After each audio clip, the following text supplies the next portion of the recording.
Здравейте, приятели! Сега ще правим видео.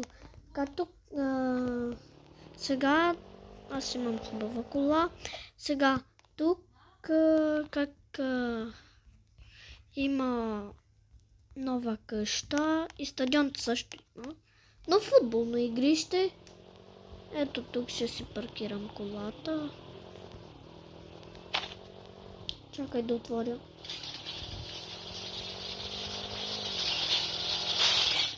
Както казах, днеска ще разкрия тайни скривалища. Батерия ми пада, но нищо.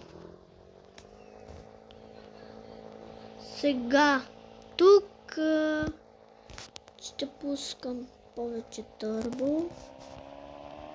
Вау! Тук как беше при детската градина, в Браухейвън. Ето тук в Браухейвън. Влизате вътре. Така, влизате вътре и тук влизате. Тук има тайно скривалище. Така, всички вижте тук. Така, тук има тайно скривалище. Когато си играте, тук нещо криеница, нещо. Тук може да видиш камери. Тук можете да видите камери, нещо. Но така, добре.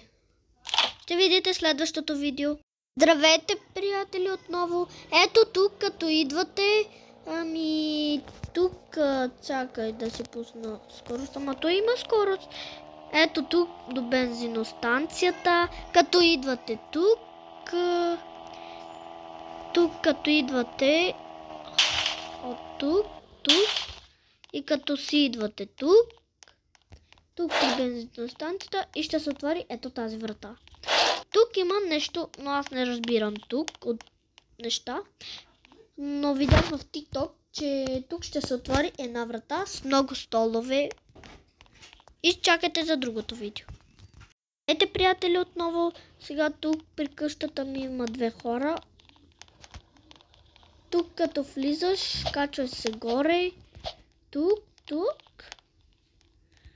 Не тук в тоалетната. Тук като идваш, тук. Ето тук има една. И тук се отваря. Като той ще се затваря. И тук така. Ще покажа част втора. Ще покажа скришни места за сейфове. Чао на всички! Абонирайте се за канала, харесвайте видеото, сложете един лайк и пишете долу в коментарите дали ще намерите вие тези скришни места. Чао на всички!